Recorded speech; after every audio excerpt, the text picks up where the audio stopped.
Mobile Me subscribers can update free to Snow Leopard, Apple Store's unsurprisingly profitable, Spotify remade for Android, Plants vs. Zombies gets a long-awaited update, Shazam for iPad, and some misconceptions around Windows 8. It's Friday, April 20th, 2012, and this is iWake. I'm Tim Chaten, and this is what's going on in the Apple world today. Good morning, everybody, and welcome to another edition of iWake. Leading off today's episode is some general Apple news. To begin is an interesting move by Apple that allows Mobile Me users to upgrade for free to Snow Leopard. This move allows any Mobile Me user to upgrade to Lion and use iCloud. For those that forget, you do need Mac App Store to get the $30 upgrade to Lion. Apple doesn't really want people buying that USB stick for $69 and would much rather have people use the Mac App Store. So they're offering this free update to Mobile Me subscribers to migrate them to iCloud. So if you are still running Leopard and are a Mobile Me subscriber, check your email because there is most likely an email from Apple with a link on how to get your free copy of Snow Leopard. Enjoy. Now on to some general Apple Store news. To begin is a new sales data from brick-and-mortar retail outlets that reveals Apple stores see some 17 more sales than the national average and lead all U.S. retail chains in sales per square foot. The study was done by Horst Dadu of Simco, and it shows once again why Apple's killing it. They're killing it not only because they have great products, but their products are being sold at all these Apple stores, and they're selling every day at great volumes. Speaking of Apple stores is a rather cool notion that the Genius Bar will soon have their own iCloud. According to the Mac Observer, the service is being worked on at Apple's secret Apple Store lab near its headquarters, where ideas for changes and improvements to the retail experience are developed. A wireless server system would be able to temporarily back up customers' data in an automatic and secure way. Imagine a customer with a broken iPhone that needs to be replaced. The customer is traveling and hasn't backed up their device in days. And of course, there's critical information on the phone that has been added during the trip. A store with this wireless server system would be able to essentially perform an iCloud backup to a local system. Once the new iPhone is set up, the Apple Genius would be able to restore the data, and in the process, it would automatically be wiped from the store server. The backup service would be available to any iOS device. With iCloud available for backups, you might ask why this is necessary. It's necessary for mainly speed. It's simply faster to back up to a local system rather than to a distant service online. Now, take this with a grain of salt, as this is a rumor, but I happen to believe this might be a rumor that actually comes true. If this is to believe, it'll be rolled out as soon as mid-2013. Now, out of Apple news into some general cell phone carrier news here in the States. To begin is news about Verizon Wireless. First up is the carrier doing something actually to save you money. According to The Verge, the company is rolling out new global data plans, offering U.S. customers data in 120 countries and destinations at a cost of $25 for 100 megabytes. Additionally, data is available in 100 megabyte chunks at that same $25 price point. While this may not seem to be much of a deal when compared to the company's old plans, it's a big improvement. Old plans, customers paid $30 for 50 megabytes of data, with 150 and 300 megabyte tiers available at $75 and $125 respectively. If you're traveling to a country that's not included in this global data plan, it's still a part of, but still a part of global coverage area. You'll be shelling out basically 2 cents per kilobytes, which is again an improvement from the previous 5 cents per kilobyte. These new plans go into effect on April 23rd. These are great changes by Verizon. I should mention, however, that any iPhone user on Verizon's contract can request a GSM unlock after 90 days of being on contract. With the GSM unlock, you can use your iPhone with any SIM card around the world. So when you travel, you can use the local SIM with inexpensive local data. Versus Verizon's still rather expensive data, so just keep that in mind. In other Verizon data news is Verizon CFO Francis Schumo, and he's talking basically about the company's promised shared data plans. They're targeting it now for mid-summer. He also noted that he expected this to drive growth in wireless business because the plan is apparently designed to allow customers to easily add other devices to it. So yes, this guy's probably right. I agree with Francis here. The easier it is to use data on a variety of devices, the more data you'll use. Hopefully, AT&T can launch a similar service soon. Last up in Verizon news, I want to simply mention that half of Verizon's 6.3 million smartphones sold during the last quarter were iPhones. So a little bit over probably around 3.5 million iPhones were sold by Verizon in the last quarter. And once again, just showing how popular the iPhone really is. Now, out of Verizon and into the other big carrier here in the States, AT&T. So AT&T is rolling out more LTE, and it's now available in Akron, Ohio, Canton, Ohio, and Lafayette, Indiana. So congrats to those in the Midwest, the Flatlands, the U.S., and enjoy your LTE. AT&T is currently working on rolling out to Cleveland, Ohio, Naples, Florida, Baton Rouge, and New Orleans, Louisiana. I'm hopeful after that rollout, AT&T can give Hawaii some love, because we would love some LTE out here by AT&T. Currently, it's just Verizon on Maui and Oahu. In other AT&T news is a cool new technology called Watson. According to The Verge, AT&T's research arm has spent over 2 decades developing its Watson speech and language engine, which translates spoken words into text.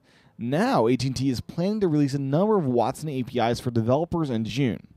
AT&T's first APIs will be focused around 7 different areas of search: web search, local business search, Q&A, voicemail to text, SMS, AT&T's UVerse video programming guide, a general purpose dictation API. So those are the 7 areas. AT&T has found that speech recognition works best when focused on special categories.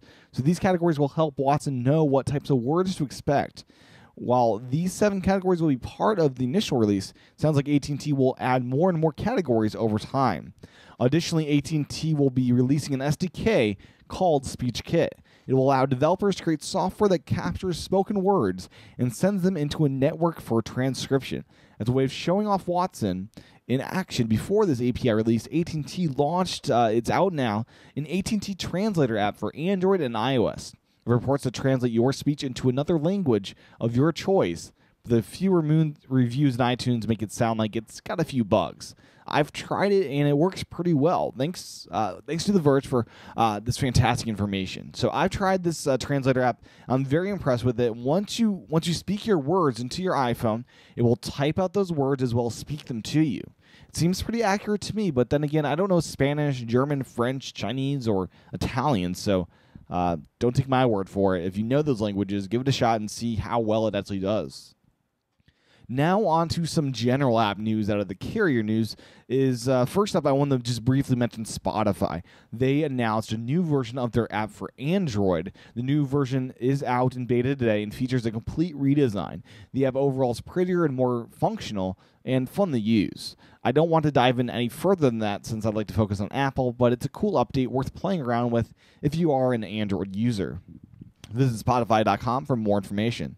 Another app news is Midway's arcade app. It now supports the iCade. The iCade, for those that forget, is a $100 cabinet that transforms an iPad into an old-school style arcade. You can buy it today from thinkgeek.com.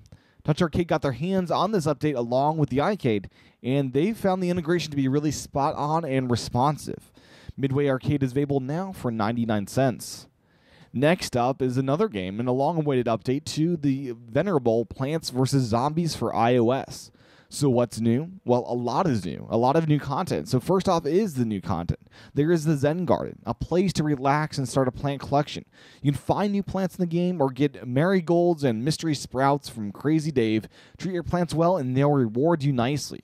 You also have the Vase Breaker Endless. This is not just a mini-game anymore. You can try to survive all 9 unique levels as you battle zombies hiding in vases. It's smashing fun, as they say. Next is the iZombie Endless. This is where you change sides for a while and give your fun dead friends a hand through this 9-level game mode. Help zombies get past the plants to their brainy rewards. Also included are 4 new mini-games. So they're thrown in the Slot Machine, Zombie Aquarium, Portal Combat, and Beg Hold Twist. Also included are 28 new achievements, leaderboards, coin packs, and finally, you're able to play the game in French, Italian, German, and Spanish. So this update is out now, and I'm a big fan of this game. I was disappointed it was never really updated past its initial release. So this update is great to see. The iPad version is $7, the iPhone version $3. Go out and buy it today if you don't already own this great classic iOS game. Sadly, the Mac App Store version is not yet updated. Last up in app news today is the long-awaited Shazam for iPad. The app comes in the form of a universal update to the iPhone version. Shazam, for those that don't know, is an app that listens to the music playing around you, and either whether it's a radio or the speakers on your computer, and it tells you what it is through some smart listening techniques, some smart algorithms. The app is free and a great app to have. One day I hope Siri can integrate into this awesome app and service. So out of that is the last story of the day, and I want to close the story with a simple "how wrong you are" story. The Loop highlighted this crappy post, and I wanted to just emphasize how wrong Nathan Brookwood is. Nathan writes, Android and iOS tablets do a yeoman's job when it comes to consuming content, but the lack of software tools and hardware features needed to create content is not good.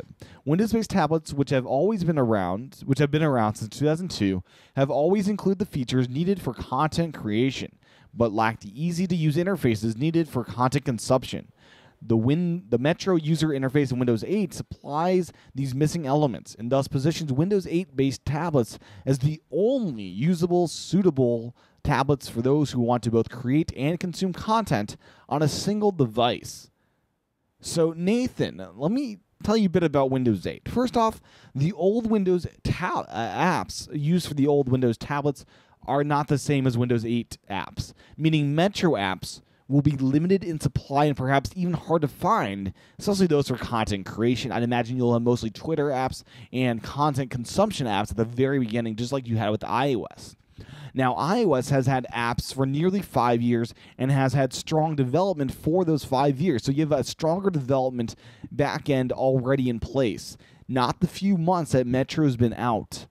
Included in iOS development already is Pages, Keynotes, and Numbers for an Office-type suite. You have iMovie for movie creation. You have Avid Studio for movie creation to another level. You have GarageBand. You have iPhoto, and countless other content creation apps. If you want to create stuff on iOS, you can, and you can do it really well. I'd wager you can create more content on an iPad than you can on a Windows 8 tablet, especially the iPad 3 with its awesome camera. And especially now that Windows 8 has almost zero apps for this Metro interface, you're going to be finding that experience lacking.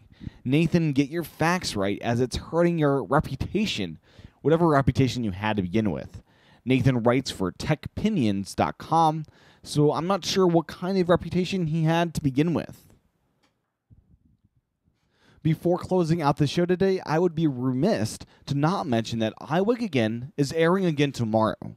iWake Again is for those that really appreciate what I do and want to give back, and by doing so, say, I want to continue iWake. So by subscribing, you say to me, I want iWake to continue on for many more years to come, or at least a couple months ago, however long it is. If you're subscribed to iWake, that shows me there is still interest in this show existing. I love all of you for listening and watching, but those that subscribe to iWake Again are really who this show is for. The $10 a month subscription gives you a 30-minute audio show every Saturday, as well as a way to wake up to iWake Again on Saturday. And it provides you a way to pay for iWake Monday through Friday. This show is provided to most of you free of charge, and that is something that I love to do, but this show needs funding to continue. If you would like to join the iWake Again community, head on over to iWakePodcast.com/again. Once again, to sign up, head on over to iWakePodcast.com/again. Well, that's what's going on in the Apple world today. And that will do this week for some of us, but not everybody. If you're an iWake Again subscriber, tomorrow you'll have another episode. Once again, head over to iWakePodcast.com/again to sign up. Talk to everyone else on Monday. Talk to Again subscribers tomorrow. Aloha.